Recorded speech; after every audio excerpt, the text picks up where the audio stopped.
Welcome to the world of stories with Deepti from Deepti के झरोखे से। आज हम चलते हैं एक गांव में जहां पर एक व्यापारी जिसका नाम राधे था, वो अपनी बेटी और अपनी पत्नी के साथ रहा करता था। उसी गांव में एक साहूकार भी रहता था और मनी लेंडर, जिससे कि गांव वाले जरूरत पड़ने पर पैसा उधार लिया करते थे। और इसी चक्कर में जब वो उधार नहीं चुका पाते थे तो वो साहूकार धीरे धीरे अमीर होता जा रहा था। ऐसे ही एक बार पैसे की जरूरत पड़ी राधे, तो साहूकार ने उससे लिखा पढ़ी करी और उसको पैसा उधार दे दिया। जैसे जैसे समय नजदीक आ रहा था धन लौटाने का, राधे परेशानी में डूबता जा रहा था, क्योंकि वो उतना पैसा इकट्ठा नहीं कर पाया था, जिसके चलते उसकी रातों की नींद भी उड़ गई थी। अब वो दिन आ गया और साहूकार उसके घर पर पहुंचा अपना पैसा लेने।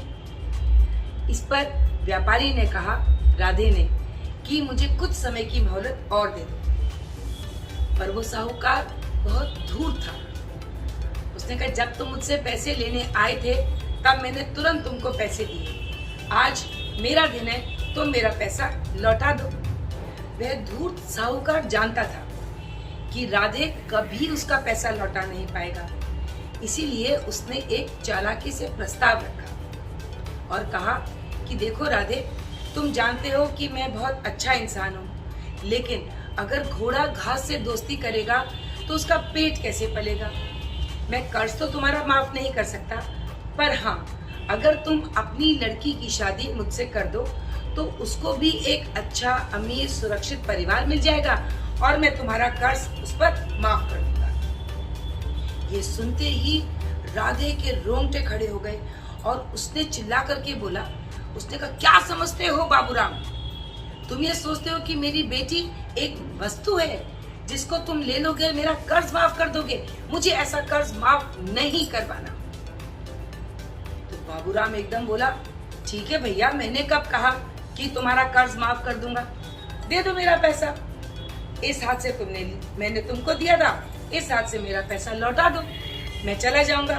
मुझे तुम्हारी लड़की से शादी करने का कोई शौक नहीं है। अगर तुमको लगता है कि तुम कर्ज नहीं दे सकते तो मैं तुमसे बात करूं।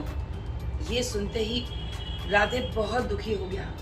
उसने बहुत मिन्नतें करी, पैर पकड़े कि साहूकार प्लीज मेरी बात को मानो बाबूराम, मुझे कुछ दिनों की मोहलत दे दो, मैं अपना घर बेच दूंगा, लेकिन मैं तुम्हारा पैसा पाई चुका दूंगा।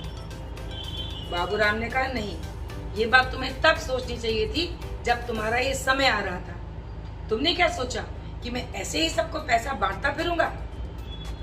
वहीं उसकी लड़की बगल में खड़ी थी जिसका नाम था कमला। अब उसको भी समझ में नहीं आ रहा था कि वो कहे तो क्या कहे।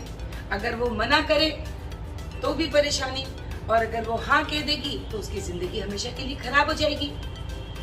पर कहते हैं ना, जब परेशानी के समय अगर आप अपना संतुलन बनाए रखेंगे, अपना विवेक नहीं खोएंगे, तो वी कैन करेक्ट थिंग्स।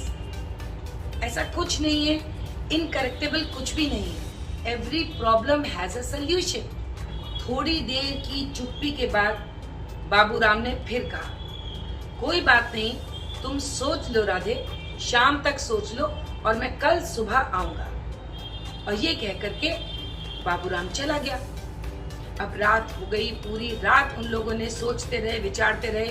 बेचारा राधे कई लोगों के पास गया कि मेरा घर गिरवी रख लो और मुझे कुछ पैसा उधार दे दो, पर पूरे गांव में से किसी ने भी ये पंगा लेने का नहीं सोचा, क्योंकि सभी को आड़े समय में साहूकार के पास मदद के लिए जाना ही पड़ता था, तो इसलिए किसी ने उसकी मदद नहीं करी।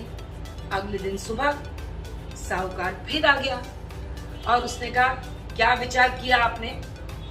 मैं समझता हूँ कि आपके पास में दूसरा तो कोई ऑल्टरनेटिव है नहीं, तो चलिए बारात की तैयारी कीजिए, हम आते हैं, स्वागत के लिए तैयार रहिएगा। अब सिर पकड़ के सब लोग बैठ गए। तभी उस धूर्त बाबूराम ने एक और चाल चली, थोड़ा सा मजा लेने के लिए। उसने कहा, देखो भाई, ठीक है, मैं तुम्हारी लड़की से शादी कर रहा हूँ तो उसका भी तो कुछ हक बनता है कि वो भी कुछ बोले। तो वहीं सड़क किनारे कुछ पत्थर पड़े थे, तो उसने कहा कि मैं 2 पत्थर उठाता हूँ। और ये कहकर उसने 2 पत्थर उठा लिए और उसने कहा एक में सफेद है और एक में काला। अगर तुम्हारी लड़की ने सफेद पत्थर वाली मुट्ठी को छुआ तो मैं कर्ज भी माफ कर दूंगा और मैं शादी भी नहीं करूंगा।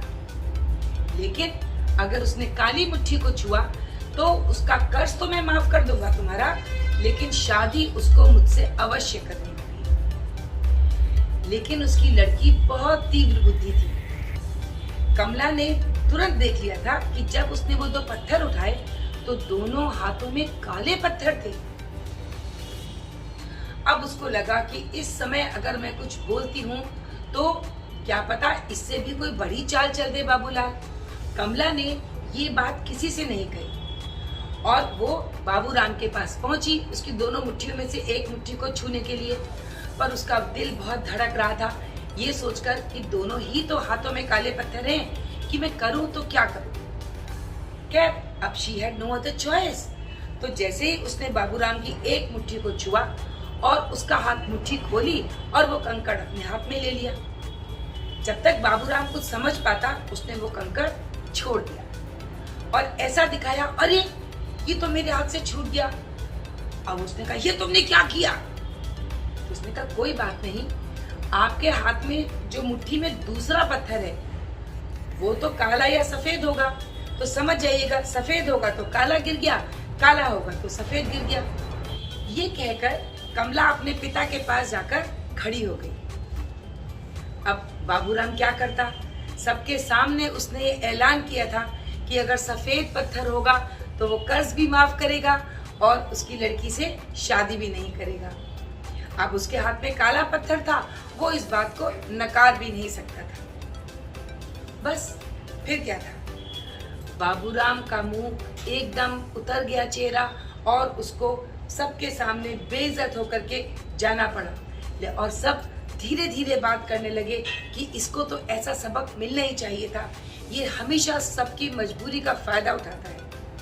और राधे के घर में खुशी की लहर दौड़ गई। और क्यों न दौड़े, जिसके घर में इतनी सुशील और समझदार और विवेक भरी लड़की जिसमें कि हाजिर जवाबी कूट कूट के भरी हो, तो उस घर में खुशियां क्यों ना होंगी। इससे हमें ये समझ आया कि कमला ने अपनी सूझबूझ और समझदारी से उस विषम परेशानी से अपने आप को निकाल लिया, खुद को और अपने पूरे परिवार को।